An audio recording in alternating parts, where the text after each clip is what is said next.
Friends, small cap mutual funds में कौन सा फंड बेहतर हो सकता है, Motilal Oswal small cap fund या फिर निप्पॉन इंडिया का स्मॉल कैप फंड। इस वीडियो में दोनों फंड्स की तुलना की गई है, जिसमें return, risk, portfolio, asset allocation, fund strategy, expense ratio और लॉन्ग टर्म परफॉर्मेंस जैसे महत्वपूर्ण पॉइंट्स को समझेंगे। अगर आप 2026-27 के लिए स्मॉल कैप म्यूचुअल फंड में इन्वेस्टमेंट या निवेश करने पर विचार कर रहे हैं तो यह कंपैरिजन आपके लिए उपयोगी हो सकता है। दोस्तों, एक डिस्क्लेमर देना चाहूँगा, यह वीडियो केवल एजुकेशनल और इन्फॉर्मेशन पर्पस के लिए है। किसी भी म्यूचुअल फंड में निवेश करने से पहले अपने फाइनेंशियल गोल, रिस्क प्रोफाइल और इन्वेस्टमेंट हॉराइजन को जरूर ध्यान में रखें। दोस्तों, आज दो ऐसे म्यूचुअल फंड्स की चर्चा करूंगा जिसने शॉर्ट टर्म में लोहा मनवाया है अपने निवेशकों को, और दूसरे ऐसे म्यूचुअल फंड की कंपैरिजन करने की चेष्टा करेंगे जिसने लॉन्ग टर्म में कंसिस्टेंसी के साथ रिटर्न देने के लिए जाना जाता है। तो सबसे पहले लेते हैं कौन सा म्यूचुअल फंड कितना पुराना है। Motilal Oswal small cap mutual fund 2 साल 8 महीने शेयर मार्केट को अपना वक्त दे चुका है। वहीं Nippon India small cap mutual fund 13 साल 7 महीने अपने निवेशकों को दे चुका है। तो दोस्तों, अगर ड्यूरेशन के हिसाब से बात करेंगे तो Nippon India small cap mutual fund ज़्यादा बेहतर है, क्योंकि ये शेयर मार्केट में ज़्यादा टाइम गुजार चुका है।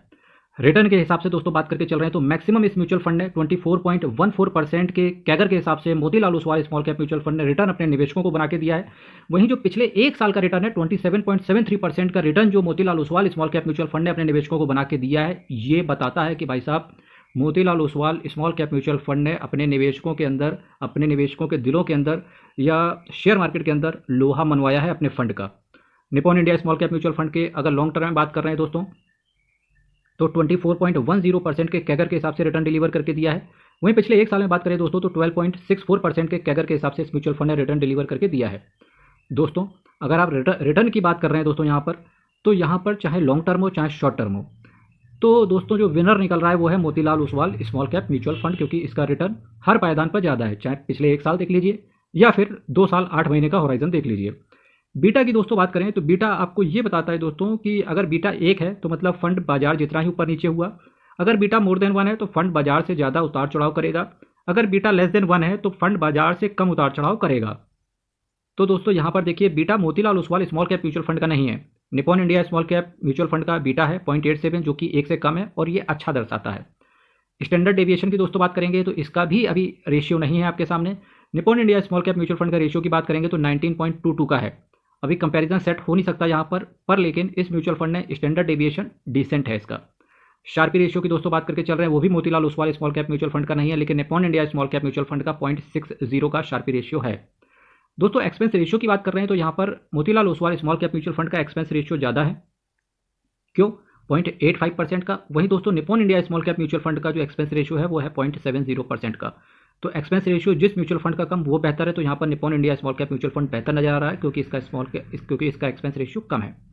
तो दोस्तों एनएवी की बात करें तो 17.64 रुपीज़ का एनएवी जहाँ Motilal Oswal small cap mutual fund का है, वहीं 208.07 यानी कि 208.07 का एनएवी इसका Nippon India small cap mutual fund का है। Minimum SIP Motilal Oswal small cap mutual fund 500 रुपये से शुरू कर देता है। वहीं दोस्तों Nippon India small cap mutual fund minimum SIP 100 रुपये से शुरू कर देता है। एक बात ध्यान देने योग्य और है कि Nippon India small cap mutual fund के अंदर फिलहाल फंड हाउस की तरफ से लमसम आप यहाँ पर नहीं कर सकते, लेकिन Motilal Oswal small cap mutual fund ने लमसम या एसआईपी जो आपकी इच्छा हो आप वो कर सकते हो। अब ऐसा क्यों है कि फंड हाउस लमसम क्यों बंद करे हुए हैं? क्योंकि दोस्तों ये mutual fund Nippon India small cap mutual fund जो है, इस म्यूचुअल फंड ने अगर 2025 से पहले बात करोगे इतना ज़्यादा रिटर्न ये म्यूचुअल फंड देने लगा था, जिसकी वजह से हर आदमी का रुख निप्पॉन इंडिया स्मॉल कैप की तरफ बढ़ रहा था, जिसकी वजह से इनके फंड का एसेट साइज ज़्यादा हो रहा था। और ये कहीं ना कहीं ये नहीं चाहते थे कि ऐसा रिटेल इन्वेस्टर यहाँ पर पूरा सब कुछ बेच बाच के यहाँ पर इनके शेयर्स के, इनके म्यूचुअल फंड के अंदर पैसे डाल दे और ये उस फंड को मैनेज ना कर पाए। इस वजह से इन्होंने केवल एसआईपी के माध्यम से ही पैसे को लेना जारी रखा और लमसम लेना बंद कर दिया। और ये एक अच्छे फंड की क्वालिटी को दर्शाता है कि आप उतना ही पैसा लो जितना आप अच्छे से मैनेज कर सको बाजार के उतार चढ़ाव के साथ। और यही रीज़न है कि Nippon India small cap mutual fund ने रिटर्न अपने कंसिस्टेंसी के साथ बनाकर अभी भी दे रहा है, जबकि मार्केट पूरे खस्ते हाल है मार्केट के। अब बात करते हैं दोस्तों बीटा, स्टैंडर्ड डेविएशन और शार्पी रेशियो क्यों नहीं है इस फंड का। दोस्तों जब भी बीटा, स्टैंडर्ड डेविएशन और शार्पी रेशियो की बात होती है या रेशियोज की बात होती है तो दोस्तों मिनिमम 3 साल का डेटा होना चाहिए। Motilal Oswal small cap mutual fund का फिलहाल डेटा केवल 2 साल 8 महीने का है। जैसे ही ये म्यूचुअल फंड मार्केट के अंदर 3 साल गुजार लेगा, इसके तीनों रेशियोज वापस से एक्टिव हो जाएंगे। अगर इन दोनों म्यूचुअल फंड्स को आज स्टार देने की बात करें तो आप स्टार देने में थोड़ा सा असमर्थ रहेंगे, वो इस वजह से क्योंकि इसके 3 रेशियो इसके पास है ही नहीं। ठीक, तो हम एप्पल और एप्पल बेसिस पे दोनों का कंपैरिजन नहीं कर सकते।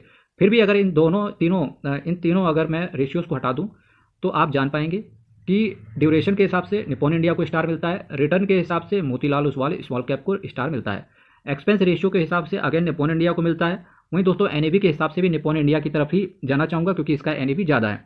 तो यहाँ पर निप्पॉन इंडिया स्मॉल कैप बेहतर नज़र आ रहा है, पर कुछ लोग कह सकते हैं कि हमको उससे फ़र्क नहीं पड़ता, हमको केवल रिटर्न से मतलब है। तो फिर एनएवी को अगर आप न्यूट्रल कर देंगे तो दोस्तों Nippon India small cap mutual fund को 1 स्टार मिलेगा, और वहीं दोस्तों Nippon India small cap mutual fund को 2 स्टार मिलेंगे, एक ड्यूरेशन के अंदर और एक एक्सपेंस रेशियो के अंदर। और वहीं दोस्तों Motilal Oswal small cap mutual fund को केवल 1 स्टार मिलेगा, जो कि है रिटर्न के लिए। तो दोनों ही पायदान पे अगर आप देखेंगे तो Nippon India small cap mutual fund अभी भी बेहतर है Motilal Oswal small cap mutual fund से। बस बात वही आ जाती है कि अगर आप ज़्यादा रिस्क टेकर हैं तो ऐसे लोगों के लिए Nippon India small cap mutual fund एक वॉच लिस्ट के लिए हो सकता है। लेकिन अगर आप कंसिस्टेंसी से रिटर्न चाहने वाले हैं, लॉन्ग ड्यूरेशन में रिटर्न चाहने वाले हैं, तो फिर Nippon India small cap mutual fund ऐसे निवेशकों के लिए हो सकता है। फिर भी मैं आपसे एक चीज़ कहूँगा कि किसी भी म्यूचुअल फंड में निवेश करने से पहले एक बार अपने फाइनेंशियल एडवाइजर से जरूर संपर्क किया करो, ये बहुत ज़रूरी है। दोस्तों चैनल को सब्सक्राइब करना है, वीडियो को लाइक करना है, और यहाँ से दोस्तों स्मॉल कैप कैटेगरी के जितने भी म्यूचुअल फंड्स का कंपैरिजन हो सकता था वो सभी का सभी कर दिया गया है 2026 के अंदर। अब दोस्तों अगला वीडियोज लेकर के आऊँगा फ्लेक्सी कैप कैटेगरी के म्यूचुअल फंड्स का कंपैरिजन से रिलेटेड। चैनल अभी तक सब्सक्राइब नहीं किया दोस्तों तो चैनल को सब्सक्राइब कीजिएगा, वीडियो को लाइक कीजिएगा। हर हर महादेव, बहुत बहुत धन्यवाद।